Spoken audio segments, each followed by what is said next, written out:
सो topic है cork. Cork क्या है?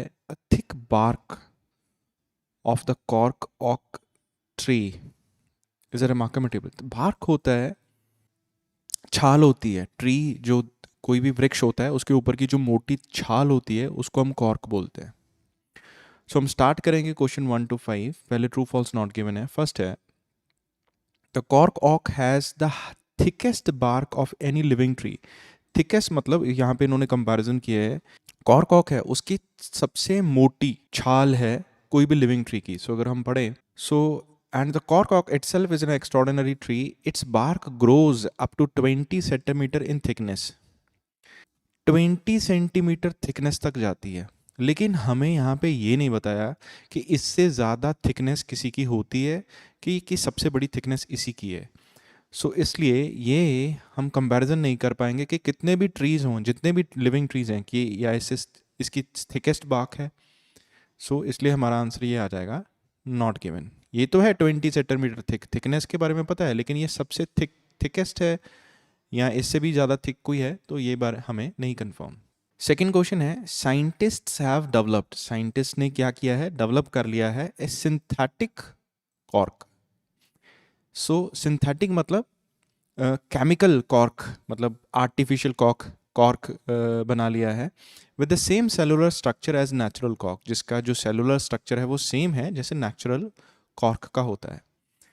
अगर यहाँ पे हम पढ़ें the bark of the cork has a particular cellular structure that technology has never succeeded in replicating.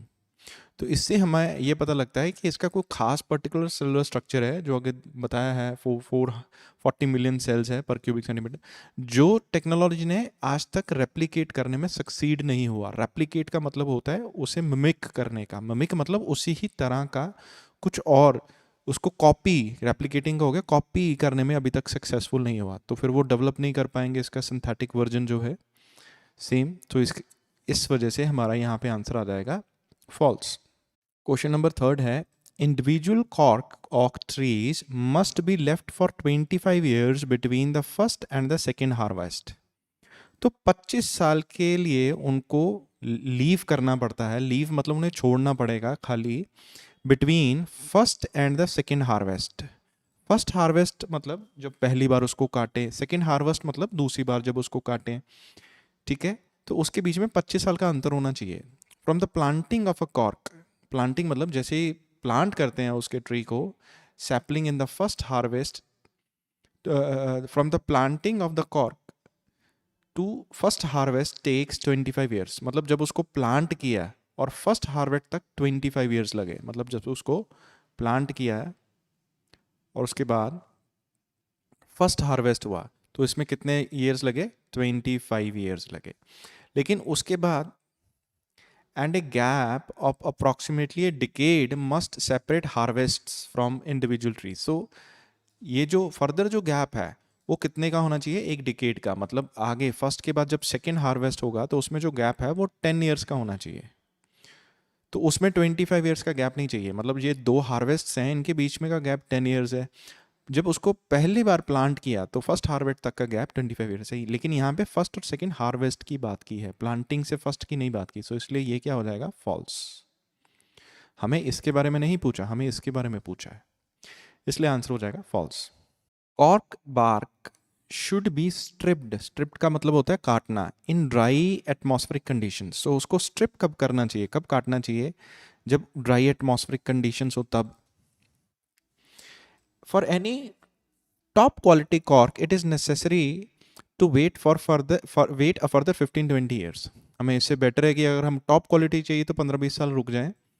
You even have to wait for the right kind of summer's day to harvest कॉक। आपको even सही समय, सही दिन का इंतजार करना पड़ेगा गर्मियों में उसको तोड़ने के लिए, स्ट्रिप करने के लिए। If the bark is stripped on a day when it is too cold और when air is damp the tree will be damaged. So अगर हमने उसको स्ट्रिप किया जब वो बहुत ठंड है या फिर एयर इज डैम्प, डैम्प का मतलब होता है नमी, जब गीला हो, ठीक है? सो एयर में थोड़ी थोड़ी नमी है, मतलब थोड़ा थोड़ा सिलासापन है, सो उस टाइम हम उसको अगर स्ट्रिप करेंगे तो the tree will B damage, तो वो डैमेज हो जाएगा। इसका मतलब हम उसे ड्राई जब हो तो स्ट्रिप कर सकते हैं, सो ये फिर सही हो जाएगा। So answer will be true. हम जब वो गीला हो तब उसे स्ट्रिप नहीं कर सकते क्योंकि वो डैमेज हो जाएगा, तो ड्राई होना चाहिए। फिफ्थ क्वेश्चन है the only way to remove the bark from cork oak trees is by hand. So इकलौता ही तरीका है, ओनली वे मतलब इकलौता तरीका है जो बार्क है उसको कॉक ऑक ट्री से निकालने का, और वो क्या है, हाथ से उसे निकालना पड़ेगा। सो यहाँ पे अगर लिखें, देखें, no mechanical means of stripping cork bark has been invented. कोई भी मैकेनिकल, कोई भी मशीनी तरीका नहीं बना है उसको बार्क को स्ट्रिप करने का, तोड़ने का। So the job is done by teams of highly skilled workers. तो जो जॉब है वो फिर हाईली स्किल्ड जो वर्कर्स है वही करते हैं, मतलब उसको मैकेनिकल मीन्स तो ही नहीं, मशीन तो ही नहीं, तो फिर हैंड से ही काटना पड़ेगा। सो इसलिए हमारा जो आंसर हो जाएगा that will be true. Next है blanks, complete the notes below, choose one word only. That means हमें सिर्फ एक ही वर्ड चूज करना है लिखने के लिए। तो है comparison of aluminium screw caps and cork bottle stoppers. तो एल्यूमिनियम और कॉर्क इन दोनों से बने जो स्क्रू कैप्स हैं उन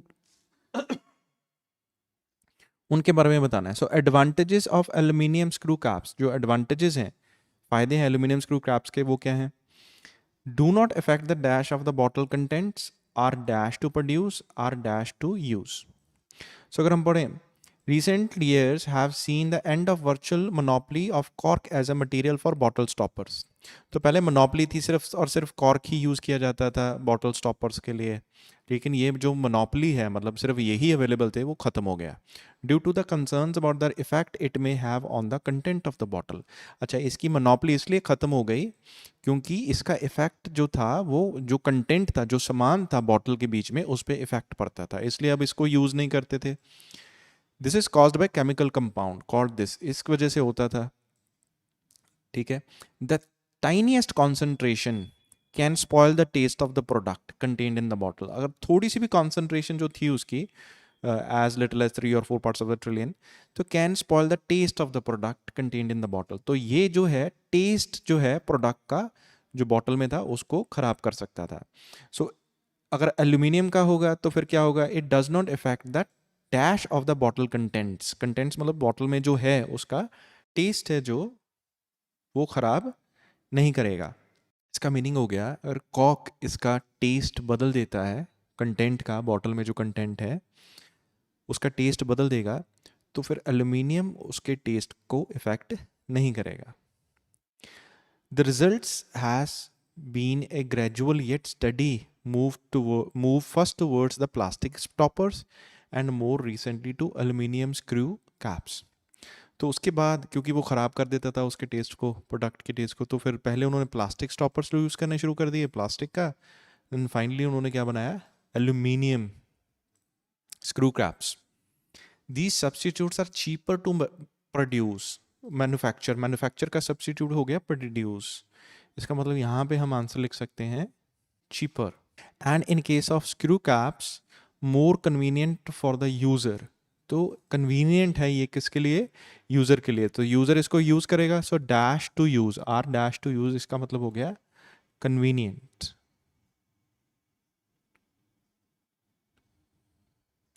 सो ये टेस्ट खराब नहीं करते, सस्ते हैं और कन्वीनियंट है, बट यूज़ करने मीन्स मैन्युफैक्चर करने सस्ते हैं और यूज़ करने मीन्स यूज़र के लिए कन्वीनियंट है। नेक्स्ट है advantages of cork bottle stopper. So cork bottle stopper के क्या एडवांटेजेस हैं? Firstly its traditional image is more in keeping with that of the type of high quality goods with which it has long been associated. तो इसकी जो traditional image है, जो इसकी traditional image है, वो हाई क्वालिटी गुड्स के साथ इसको एसोसिएट किया जाता है, वो उसके साथ फिट होती है। So more in keeping with that of type of high quality goods with which it has long been associated, जिसके साथ ये बड़ी लंबी देर से कनेक्टेड था। ठीक है, कि इसकी ट्रेडिशनल इमेज के साथ ये बिल्कुल फिट बैठता था हाई क्वालिटी गुड्स की। So suits the dash of quality products. So answer is image made from a dash material. Secondly, and very importantly, cork is a sustainable product that can be recycled without difficulty. So ये कैसा product है? ये एक sustainable product है। Sustainable का मतलब हो गया जो जिसे लंबे समय तक यूज किया जा सकता। That can be recycled without difficulty. So without difficulty मतलब बहुत ही आसानी से। सो विदाउट डिफिकल्टी का सिनोनिम हो गया इजीली। तो can be recycled without difficulty मतलब easily recycled. Cork forest aid dash, aid का मतलब होता है हेल्प करना, सपोर्ट करना। So cork forests are a source which supports local biodiversity. So ये किसको सपोर्ट करते हैं? लोकल बायोडाइवर्सिटी को। सो जो हमारा आंसर है वो हो जाएगा biodiversity. Cork forest stop, stop का मतलब होता है रोकना। तो सिमिलरली प्रिवेंट्स का मतलब भी क्या हो जाएगा? रोकना। क्या प्रिवेंट करते हैं? Desertification in the regions. So ये स्टॉप करते हैं डिजर्टिफिकेशन। नेक्स्ट टॉपिक है collecting as a hobby. Question 14 to 21 blanks है, कंप्लीट द सेंटेंसेस बिलो, और हम सिर्फ लिखेंगे one word only. So 14th question है, the writer mentions collecting dash as an example of collecting in order to make money. They will look for say antiques. वो किसके लिए? दे will look for मतलब ये किसे ढूंढेंगे? एंटीक्स को ढूंढेंगे। that they can buy cheaply and expect to be able to sell at profit, जो वो सस्ते में खरीद लेंगे और महंगा बेचेंगे। So basically writer mentions collecting antiques as an example. Collectors may get a feeling of dash from buying and selling items. उसे कैसी फीलिंग मिलेंगी कलेक्टर को खरीद और बेचने से? So लिखा है but they may well be a psychological element too. यहाँ पे psychological element भी है। Buying cheap and selling dear मतलब सस्ता खरीद के महंगा बेचने से can give collector a sense of triumph. Sense मतलब फीलिंग। सो कैसी फीलिंग देती है उसको? थ्रम्प मतलब जीत का, विन का। सो इसलिए हमारा आंसर यहां पे आ जाएगा थ्रम्प। 16th क्वेश्चन है, collectors club provide opportunities to share. जो कलेक्टर्स का क्लब है वो किस तरह की अपॉर्चुनिटीज प्रोवाइड करता है शेयर करने की? So many collectors collect to develop their social life. बहुत सारे जो कलेक्टर्स हैं वो कलेक्ट करते हैं अपनी सोशल लाइफ को डेवलप करने के लिए। Attending meetings of a group of collectors, ताकि वो मीटिंग्स हैं जो अटेंड करें ग्रुप ऑफ कलेक्टर्स की। And exchanging information on items, और आइटम्स के बारे में इंफॉर्मेशन एक्सचेंज कर सकें। एक्सचेंज का मतलब होता है शेयर करना। So share information. Collectors club offer dash with people who have similar interest. तो वो क्या ऑफर करता है लोगों को जिनका सिमिलर इंटरेस्ट है? सो फर्दर देखें, this is a variant of joining A bridge club और ए जिम। तो ये कैसा है? ऐसा है कि जैसे हमने कोई क्लब ज्वाइन कर लिया या जिम ज्वाइन कर लिया, and similarly bringing them into contact with like minded people. तो उनको वो कांटेक्ट में लाते हैं लाइक माइंड पीपल को। सो कांटेक्ट में लाइक माइंडेड पीपल हो गया, people who have similar interest, तो उनको क्या ऑफर करते हैं? Contact. So another motive of collecting is the desire to find something special. तो एक और मोटिव जो होता है वो होता है कि उनको डिजायर होता है कुछ समथिंग स्पेशल को फाइंड करने का। So collecting something involves a life long dash for a special item. So special कोई चीज को कलेक्ट करने का, सो उनके में क्या होता है? Life long. सो हम यहाँ पे जो ऑप्शन लिख सकते हैं वो है desire. Some people may spend their whole life in a hunt for this. तो कुछ लोग तो अपनी पूरी लाइफ है जो इसके हंट में मतलब इसकी खोज में निकाल देते हैं। सो होल लाइफ मतलब पूरी life. So life long hunt for this मतलब special, something special. So special item के लिए सो यहाँ पे हम डिजायर की जगह एक और आंसर लिख सकते हैं, दैट इज हंट। ये दोनों ही ऑप्शंस हमारे सही होंगे। आप ये दोनों नहीं लिखने, आप यहाँ तो डिजायर लिखेंगे, यहाँ लिखेंगे हंट। क्वेश्चन 19 है, सर्चिंग फॉर समथिंग पर्टिकुलर। किसी खास चीज को सर्च करने के लिए मे प्रिवेंट पीपल, ये लोगों को प्रिवेंट करता है from being feeling that their life is completely dash.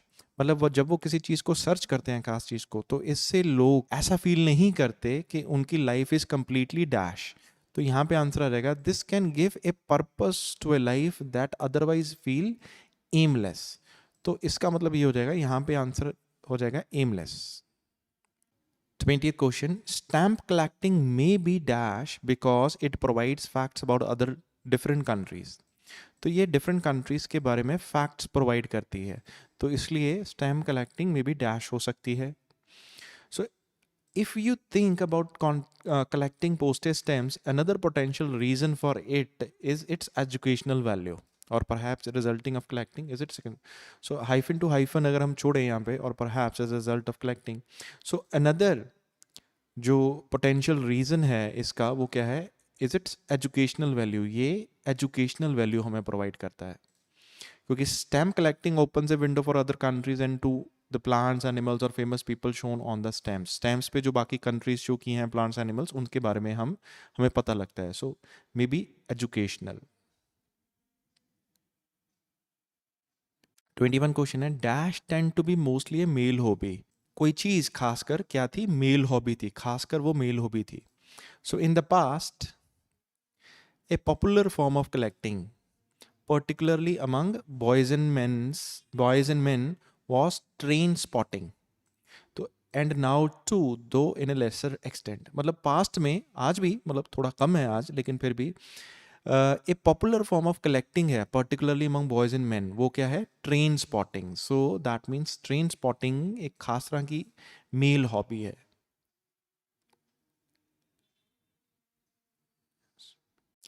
Next question 22 से 26, ये है true false not given. 22 question है, the number of people buying dolls has grown over the centuries. मतलब जो नंबर ऑफ पीपल है जो डॉल्स खरीदते हैं वो उनकी संख्या बढ़ गई है. ऐसी इन्फॉर्मेशन हमें गिवन नहीं है, इसलिए हम इसको आंसर देंगे नॉट गिवन. बट जो नेक्स्ट क्वेश्चन है 23rd, 16th century European dolls were normally made of wax and porcelain. जो 16th सेंचुरी की जो डॉल्स थी वो किससे बनी थी, वैक्स एंड पोर्सलिन. तो अगर यहाँ पर हम रीड करें, so these have changed over the centuries from the wood that was standard in the 16th century Europe. तो 16th सेंचुरी यूरोप में कहाँ कैसे बनती थी, स्टैंडर्ड तब क्या था कि वुड से बनेगी, लकड़ से बनेगी. Though the wax and porcelain of later centuries, तो लेटर की जो सेंचुरीज थी उससे उसमें कहाँ से बनी, वैक्स एंड पोर्सलिन से. To the plastic of today's ball, तो आज कल जो बनती हैं वो किससे बनती हैं, प्लास्टिक से. सो आज प्लास्टिक से बनती हैं, पिछली सदियों में वैक्स एंड पोर्सलिन से थी, लेकिन 16th सेंचुरी में जो स्टैंडर्ड था वो डॉल किससे बनती थी, वुड से. सो इसका मतलब हमारा ये आंसर आ जाएगा फॉल्स, क्योंकि 16th सेंचुरी में ये नहीं था आंसर, वो किससे बनती थी, वुड से. सो इसलिए हमारा आंसर आ जाएगा फॉल्स. 24th क्वेश्चन है, arranging a stamp collection by the size of stamp is less common than other methods.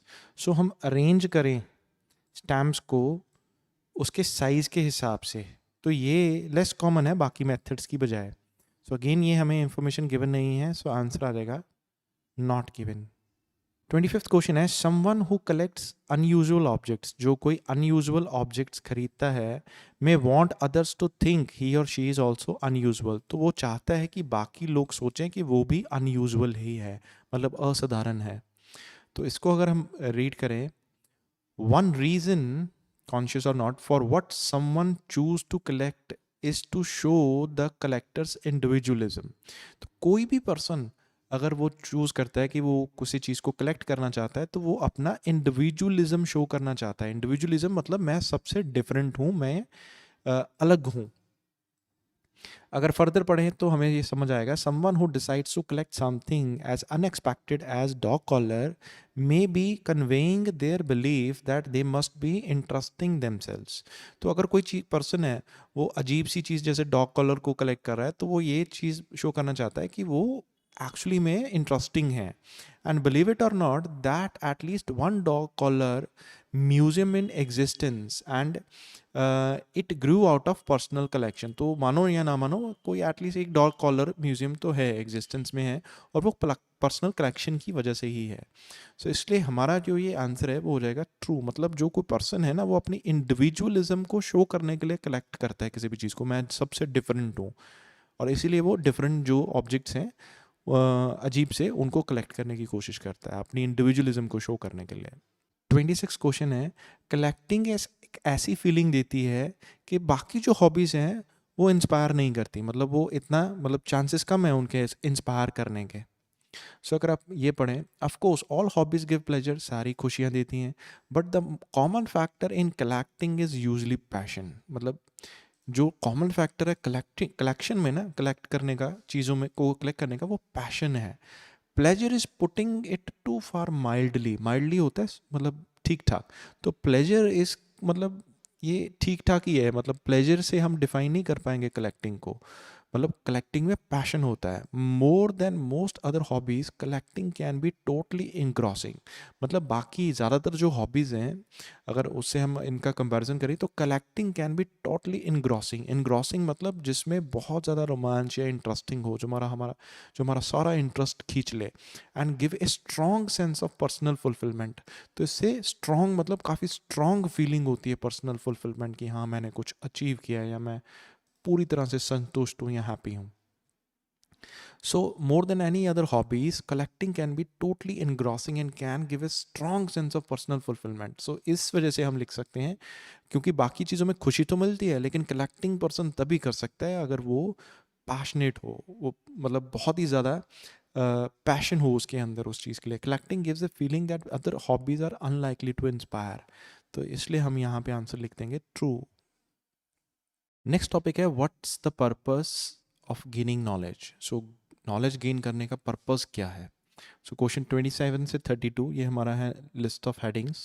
I would found an institution where any person can find instructions in any subject. So मुझे institutions मिलते हैं जहाँ पे कोई भी person किसी भी तरह के सब्जेक्ट में इंस्ट्रक्शंस ले सकता है। What was the founders motto, that was the founders motto for this university and it seems an apt characterisation of different universities also in the USA where I currently teach philosophy. तो यही मोटो है सारी इस university का और बाकी universities का भी जो यूएसए में है, जहाँ पे मैं फिलॉसफी टीच करता हूँ। A student can prepare for a career in resort management, engineering, interior designing, accounting, music, law, enforcement, you name it. Student किसी भी करियर में प्रिपेयर कर सकता है, ये बहुत सारे करियर्स हैं, तुम बोलो किसका नाम चाहिए, सब है। But what would the founder of these two institutions have thought of A course called Arsenal for profit. पता नहीं जो फाउंडर हैं इन दोनों इंस्टीट्यूशंस के, उन्होंने क्या सोचा होगा जब उन्होंने ये कोर्स किया दिया आर्सेनल फॉर प्रॉफिट का। मतलब इन्होंने इस कोर्स के बारे में सोचा, आई किड यू नॉट, मुझे 100% पता है कि तुम्हें ये नहीं पता होगा। We have it on the books, हमारी ये बुक्स में है। Any undergraduate who have met the academic requirements can sign up for the course in our programme in the fire science. कोई भी अंडर ग्रेजुएट जो इसके requirements, academic requirements को fulfil करता है, वो इसमें फायर साइंस के प्रोग्राम में ज्वाइन कर सकता है। सो इसका हमारा जो पूरे ऑप्शंस हैं, course that require high degree of commitment, course title, two meanings, two key issues, applying theory, financial benefits, different names, possibility of attracting wrong candidate. So answer हमारा आएगा सरप्राइजिंग कोर्स टाइटल। तो that will be हमारा answer. Surprising course title इसलिए क्योंकि वो बोल रहा है कि पता नहीं क्या फाउंडर इन दोनों इंस्टीट्यूशन के फाउंडर ने पता नहीं क्या सोचा कि जब उन्होंने ये स्टार्ट किया course Arsenal for Profit. So answer would be sixth. Question number 28, section B. Naturally, the course is intended for prospective Arsenal investigators. ये कोर्स किन के लिए है? Prospective Arsenal investigators के लिए. So who can learn all the tricks of the trade for detecting whether a fire was deliberately set, discovered, who did it, and establishing a chain of evidence for effective prosecution in the court of law. तो जो सीख सकते हैं, सो investigator, Arsenal हो गया मतलब जैसे आग लगाना, किसी ने आग लगाई है उसको इन्वेस्टिगेट करने वाला हो गया। तो इनका ये उनके लिए बना है जो सीख सकते हैं tricks of the trade for detecting whether the fire was deliberately set. Deliberately होता है जानबूझ के, तो वो ये डिटेक्ट कर पाएँ, डिटेक्टिंग मतलब फाइंड आउट करना कि उन्होंने जानबूझ के आग लगाई है। डिस्कवरिंग हु डिड इट, ये डिस्कवर करे किसने लगाई है, ठीक है। सो उसको डिटेक्ट करना किसने लगाई है, डिस्कवर करना, सो डिटेक्ट करना कि जानबूझ के लगाई है, डेलिबरेटली, डिस्कवर करना किसने लगाई है, and establishing a chain of evidence for effective prosecution. Prosecution होता है उसको सजा दिलवाना, तो ऐसे एविडेंस इकट्ठे करने जिससे उसको सजा मिले in the court of law. But wouldn't this also be a perfect course for prospective arsonists to sign up for, क्या ये ऐसा कोर्स नहीं हो जाएगा, उसके लिए भी परफेक्ट कोर्स नहीं हो जाएगा जो कि आग लगाना चाहे? For example, my point is not to criticise academic programmes in fire science, मैं क्रिटिसाइज नहीं कर रहा है इनको, they are highly welcome as part of an increasing professionalism in this and many other occupations. ठीक है, हम इनको वेलकम करते हैं कि प्रोफेशनलिज्म इंक्रीज हो जाएगी इनसे कई ऑक्यूपेशंस में. However it is not unknown for a fire fighter to torch a building. लेकिन ऐसा भी नहीं है कि ये हमें जानते हैं, ये अननोन नहीं है कि कोई कभी कभी फायर फाइटर, जो फायर फाइटर मतलब आग को बुझाने वाला है, वही बिल्डिंग को आग लगा लेता है, लगा देता है. टॉर्च मतलब आग लगाना. This example suggests how dishonest and illegal behavior with the help of higher education can creep into the every aspect of public and business life. तो इसका ये एक एग्जाम्पल है, जैसे मतलब एक प्रोग्राम बनाया जिसमें ये सिखाया जाए कि ये डिटेक्ट करना फायर कैसे लगी, जानबूझ के लगाई, किसने लगाई, और फिर एविडेंस जुटाना ताकि वो कोर्ट में साबित हो सके. तो इसमें तो वो भी पर्सन ज्वाइन कर सकता है जिसने एक्चुअली में वो चाहता हो आग लगाना, मतलब गलत पर्सन भी ज्वाइन कर सकता है, उसके लिए भी तो ये परफेक्ट प्रोग्राम हो गया, कोर्स हो गया ज्वाइन करने के लिए. तो फिर तो उसके लिए बहुत फ़ायदा हो जाएगा, उसको सब ट्रिक्स ऑफ द ट्रेड पता लग जाएंगे. सो इस कल के answer is the possibility of attracting the wrong kind of student. So ये आंसर हो सकता है. So answer would be eighth. Question number 29 section C. I realise this anew होता है दोबारा कोई चीज़ करना. सो मैंने ये दोबारा चीज़ रियलाइज़ की when I was invited to speak before a class in marketing. जब मुझे इनवाइट किया गया था एक मार्केटिंग की क्लास में बोलने के लिए, which is another of our degree programme, जो हमारे एक और डिग्री प्रोग्राम है हमारे यहाँ. The regular instructor in is a colleague, जो वहाँ पे रेगुलर पढ़ाता था वो मेरा कलीग है. वो appreciates a kind of ethical perspective I can bring as a philosopher. जो अप्रिशिएट करता है, मतलब एज अ फिलोसफर मैं वहाँ पे एक एथिकल पर्सपेक्टिव ला सकता हूँ. ठीक है. There are endless ways I could have approach this assignment. बहुत सारे तरीके थे कि मैं इस असाइनमेंट को अप्रोच कर सकता था, मतलब मैं कैसे भी इसको एक्सप्लेन कर सकता था. But I took my clue from the title of the course, principal of marketing. But मैंने अपना क्लू, जो हिंट कहाँ से लिया, प्रिंसिपल ऑफ मार्केटिंग कोर्स के नाम से. मतलब मैं उसको कैसे भी स्टार्ट कर सकता था अपने असाइनमेंट को एथिक्स के बारे में बताने के लिए. बट मैंने अपना जो क्लू लिया वो कहाँ लिया, किससे लिया? कोर्स के टाइटल से लिया, principle of marketing. It made me think to ask the student, is marketing principle. मैंने ये सोचा कि मैं स्टूडेंट से पूछूं कि क्या मार्केटिंग जो होती है वो उसके प्रिंसिपल्स होते हैं. After all a subject matter can have principles in the sense of being codified. After all मतलब जो एक सब्जेक्ट मैटर है उसके प्रिंसिपल्स तो होते ही हैं जिससे वो कोडिफाई करे, मतलब जिसमें वो कोड, जिसके प्रॉपर कोड्स हों, क्या करना है क्या नहीं करना, मतलब उसके रूल्स हों, जैसे फुटबॉल और चेस के होते हैं. सो आफ्टर ऑल एक सब्जेक्ट मैटर के प्रिंसिपल्स तो हो ही सकते हैं, जैसे उसको कोड कर दिया, मतलब कैसे मार्केटिंग होती है, उसके रूल्स बन गए, जैसे फुटबॉल और चेस के होते हैं कि उसको कैसे प्ले करनी है, without being principled in the sense of being ethical. चाहे वो एथिकल मतलब मॉरल वैल्यू, जो मतलब क्या सही है क्या गलत है, नैतिक मतलब नैतिक तरीके से, चाहे वो प्रिंसिपल नहीं है, लेकिन फिर भी उसको कोडिफाई, उसके रूल्स तो बन सकते हैं. सो अगेन मैं इसको, इसकी मीनिंग समझाता हूँ. आफ्टर ऑल मतलब कोई भी सब्जेक्ट है, a subject matter can have principles in the sense of being codified having rules. मतलब किसी भी सब्जेक्ट के प्रिंसिपल्स तो होते हैं, उसको कोडिफाई किया जा सकता है, उसके रूल्स बनाए जा सकते हैं, जैसे फुटबॉल और चेस के हैं. Without being principle in the sense of being ethical, चाहे वो एथिकल के सेंस में प्रिंसिपल्स हों, उसके बने हों चाहे ना बने हों, रूल्स तो बन सकते हैं. Many of the students immediately assume that the answer to my question about marketing principle was obvious. No. तो बहुत सारे स्टूडेंट्स ने ये अज्यूम कर लिया कि जो आंसर है मेरे क्वेश्चन का कि भाई मार्केटिंग के प्रिंसिपल्स होते हैं, उन्होंने सोचा कि इसका आंसर तो ऑब्वियस ही है, साफ है, क्लियर है. और आंसर क्या है? नो. वो बोलते नहीं होते जी. Just look at the way in which everything under the sun has been marketed. जब देखो मतलब हर चीज़ कैसे अंडर द सन मतलब खुलेआम मार्केट की जाती है. Obviously it need not be done in principled fashion. मतलब ये प्रिंसिपल इसके कुछ नहीं है. मतलब तो अगर हम सी का आंसर चूज़ करें तो इसका अगर हम बोलें कि course that requires a high level of commitment की बात नहीं की. Course title with two meanings, इसके दो मीनिंग्स हैं टाइटल के. और इक्वल इंपॉर्टेंस टू की इशूज़, इक्वल इंपॉर्टेंस यहाँ पे टू की इशूज़ को नहीं दी गई.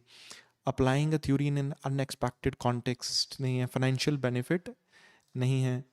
डिफरेंट नेम्स और डिफरेंट आउटकम्स, आउटकम्स होते हैं रिजल्ट्स, उसके बारे में बात नहीं की। तो अगर इन दोनों में चूज़ करना हो तो अगर हम बोलें a course title with two meanings, ये ऐसा हम क्यों बोल रहे हैं कि course title with two meanings, तो आंसर हो जाएगा सी का टू। जब उसने पूछा इज मार्केटिंग प्रिंसिपल्ड, मतलब जब उसने ये प्रिंसिपल्स ऑफ मार्केटिंग के बारे में ये टॉपिक था, तो जब उसने पूछा क्वेश्चन कि मार्केटिंग प्रिंसिपल्ड है, ठीक है, तो उसने तो बोला कि हाँ प्रिंसिपल्स तो होते हैं, हर चीज़ के प्रिंसिपल, हर एक सब्जेक्ट मैटर के प्रिंसिपल्स हो सकते हैं, उसके रूल्स हो सकते हैं, चाहे वो एथिकल सेंस में प्रिंसिपल हो या ना हो, ठीक है, लेकिन उसके प्रिंसिपल्स हो सकते हैं, रूल्स हो सकते हैं।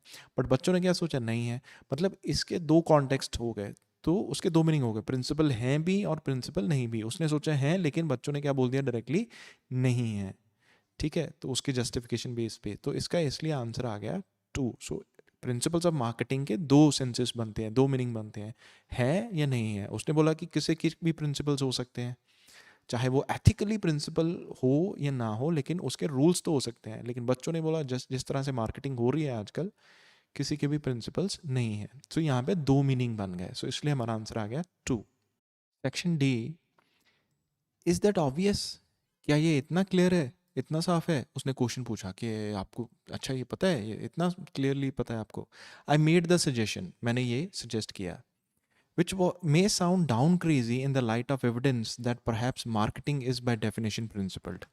मतलब ये उनको शायद अजीब लगे कि परहैप्स शायद जो मार्केटिंग है वो डेफिनेशन से तो प्रिंसिपल है। ये ऐसा क्यों लिखा, which may sound down crazy in the light of evidence, क्योंकि बेसिकली मार्केटिंग बहुत गलत ढंग से होती है चीज़ों की बहुत बार।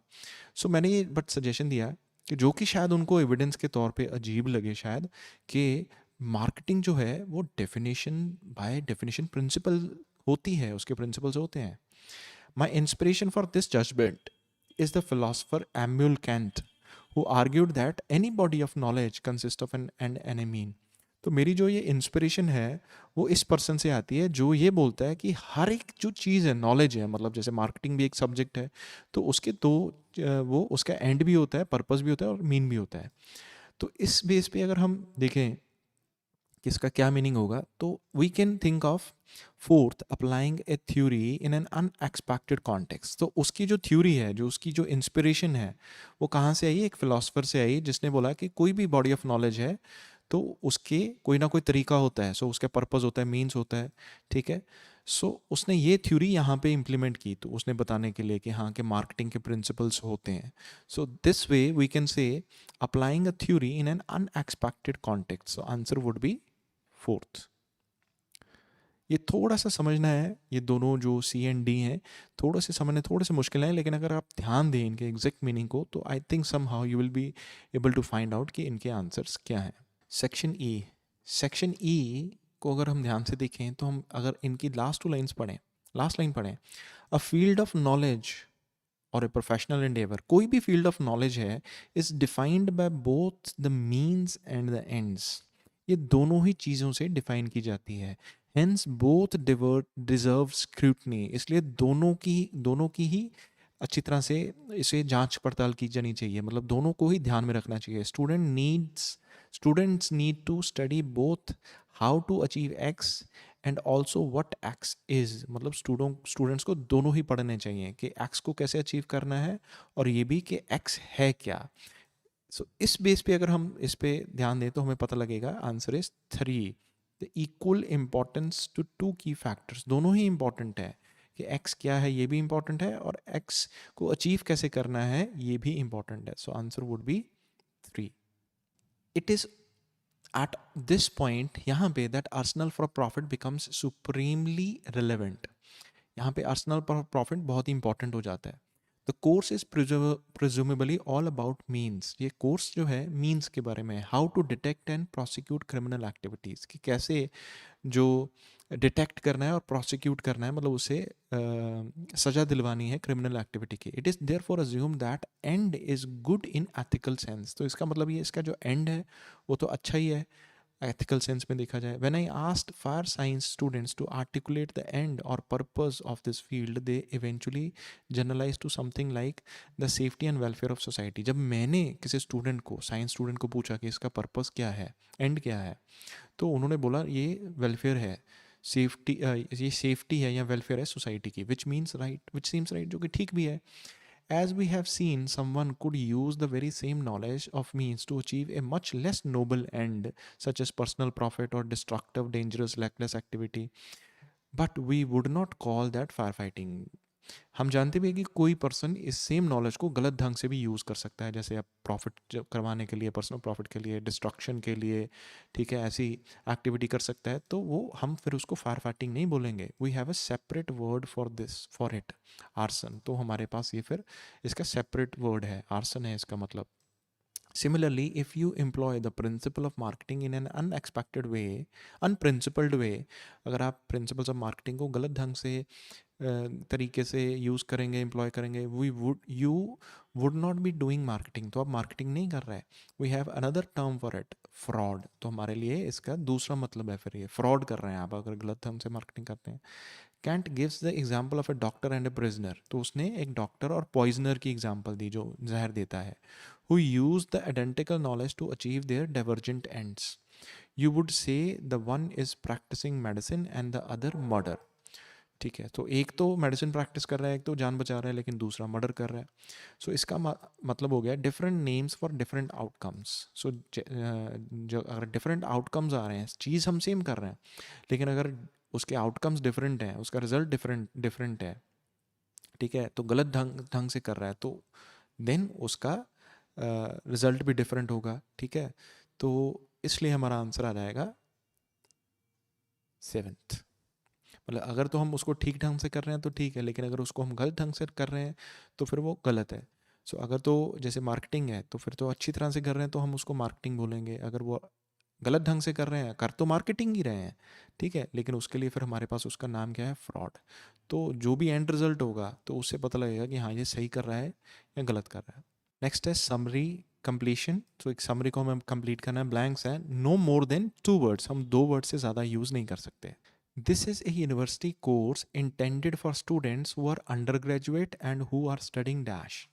तो ये एक कोर्स है, किन स्टूडेंट्स के लिए कोर्स है, जो अंडर ग्रेजुएट्स हैं और हु आर स्टडिंग डैश, जो वो क्या पढ़ रहे हैं. So any undergraduate who have met the academic requirements can sign up for this course in our programme in fire science. So जो भी कोई अंडर ग्रेजुएट है, एकेडमिक रिक्वायरमेंट्स उसकी पूरी होती हैं इस कोर्स में, और वो हमारे प्रोग्राम में ज्वाइन कर सकता है, किसमें, फायर साइंस में. दैट मीन्स वो क्या पढ़ रहा है, उसे क्या, वो किस सेक्शन में है, वो अंडर ग्रेजुएट है किस फील्ड में, answer is fire science. Expectation is that they will become dash specializing in arsenal. Naturally, the course is intended for prospective arsenal investigators who can learn all the tricks of the trade for detecting whether the fire is deliberately or discovered, who did it, and establish the chain of evidence for effective prosecution. तो basically ये course किसके लिए है, ताकि जो person है इसको पढ़ रहा है वो क्या बन जाए, इन्वेस्टिगेटर बन जाए. So the expectation is that they will become investigator specialising in arson. तो आर्सनल इन्वेस्टिगेटर बन जाए. ठीक है, so investigator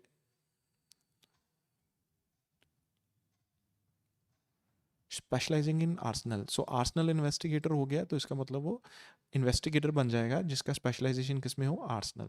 the course will help them to detect cases of arsenal and find dash of criminal intent leading to successful dash in the courts. Courts तो हमने यहाँ पे देखा है, so courts of law so यहाँ पे है हमारे पास. तो the course will help them to detect cases of Arsenal.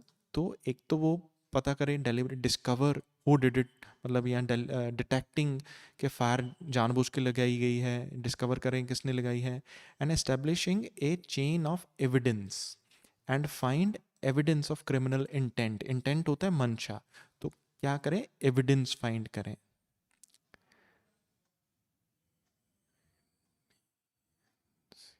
ठीक है, and leading to the successful dash in the court.